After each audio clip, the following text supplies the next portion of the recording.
All of our pipers are going to be getting ready to go outside in our winter wonderland. And this is one of my favorite stories about Mrs. Toggle's Zipper by Robin Pulver. Pictures by R.W. Alley. Let's see what happens to Mrs. Toggle's Zipper. When Mrs. Toggle's children arrived at school in the morning, they changed in the hall from their boots to their shoes. When the bell rang, they picked up their boots and book bags and marched along to their room. They stuffed boots and bags into their cubbyholes and hung up their coats. Then they sat down at their desks. "Good morning, Mrs. Toggle," the children said in their best morning voices. "Good morning, class," said Mrs. Toggle in an unusual, grumpy voice. Then the children noticed that Mrs. Toggle was still wearing her coat, the big puffy fuchsia-colored coat she got for Christmas. "Mrs. Toggle," yelled Joey, "you forgot to take off your coat." "I didn't forget," said Mrs. Toggle uncomfortably. "I can't take it off because the zipper is stuck. I'm afraid it's going to be a long, hot day." "How'd your zipper get stuck?" Nina asked.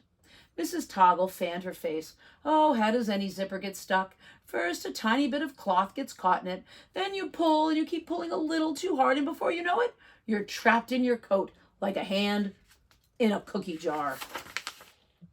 The children gathered around Mrs. Toggle's desk to see for themselves. "Yup," said Joey. "The zipper sure is stuck." The others nodded. "What's worse," said Mrs. Toggle, "the thingamajig is gone."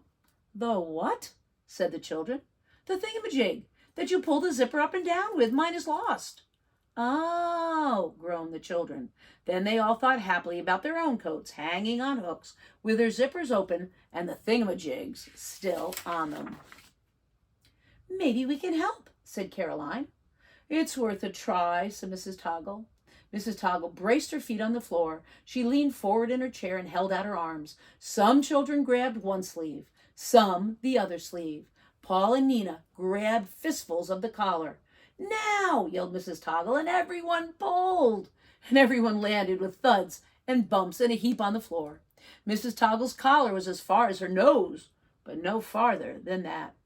Paul wanted to get busy learning the times tables. "Mrs. Toggle, let's go to the nurse's office. Maybe Mrs. Shutt can help us." So Mrs. Toggle and the children trudged down the office of Mrs. Shutt, the school nurse. When Mrs. Shutt saw Mrs. Toggle's hot, red face, she reached for the thermometer and popped it in Mrs. Toggle's mouth. Mrs. Toggle shook her head. "Don't talk with a thermometer in your mouth," said Mrs. Shutt sternly. "I'll telephone your mother." said Mrs. Toggle. "Keep your mouth closed," reminded Mrs. Shutt. Nina spoke up. "She's not sick, and she doesn't live with her mother because she's a grown-up. Mrs. Toggle's hot because she can't get her coat off. The zipper's stuck and the thingamajig is lost." "Then we must pull it off," said Mrs. Shutt. "Oh, we tried that," Paul said. "This time we'll add a bandage," the nurse answered. "Bandages make boo-boos better. But first, Mrs. Toggle, you must take that thermometer out of your mouth." Mrs. Shutt stuck a bandage on the zipper where the thingamajig was supposed to be. Then she pulled, and the children pulled, and they all ended up with thuds and bumps and bangs on the floor of Mrs. Shutt's office. Mrs. Toggle's collar was as far as her nose, but no further than that. Mrs. Shutt shook her head.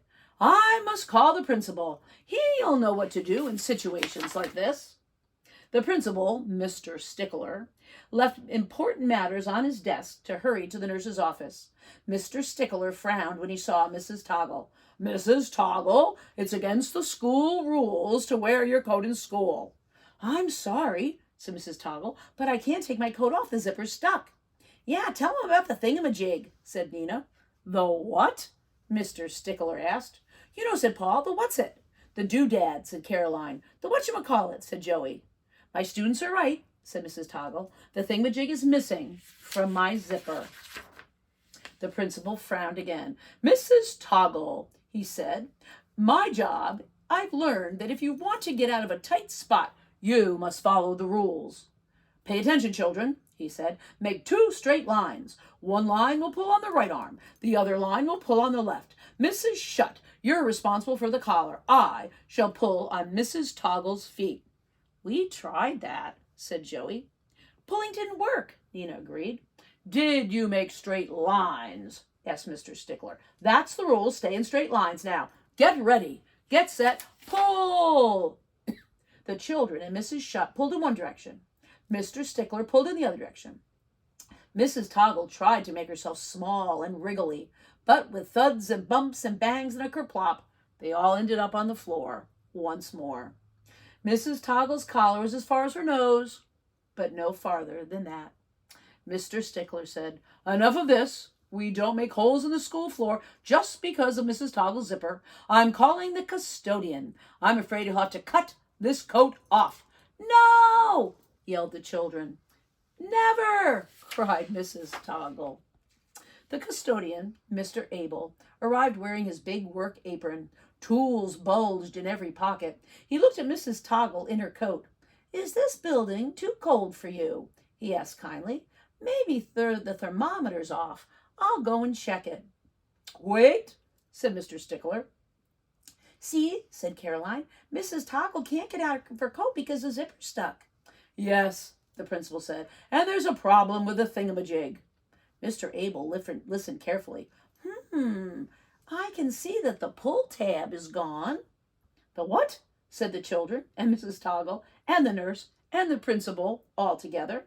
I said the pull tab is gone. Don't worry. I've seen worse. Mr. Abel pulled a pair of needle-nose pliers out of one of his huge apron pockets. He used the pliers to loosen the grip of the zipper's metal teeth on the shiny, fuchsia-colored lining of Mrs. Toggle's coat. Gently, with his large fingers, Mr. Abel eased the lining away from the teeth. Then he slid the zipper down, down, down, down. It opened completely. Mr. Abel helped Mrs. Toggle off with her coat. A happy smile spread over Mrs. Toggle's face. Mrs. Shutt and Mr. Stickler and the children all cheered. You should get a new pull tab for that zipper before you zip it up again, said the custodian. I surely will, Mr. Abel, said Mrs. Toggle.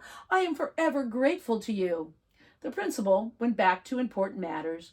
Mrs. Shutt rushed off to check a child with chickenpox. Mrs. Toggle and the children traipsed back to their room and tackled the times tables. Mr. Abel pulled a small pad from his huge apron pocket and wrote himself a reminder. Remember to look up thingamajig in the dictionary. What a great story about Mrs. Toggle's zipper.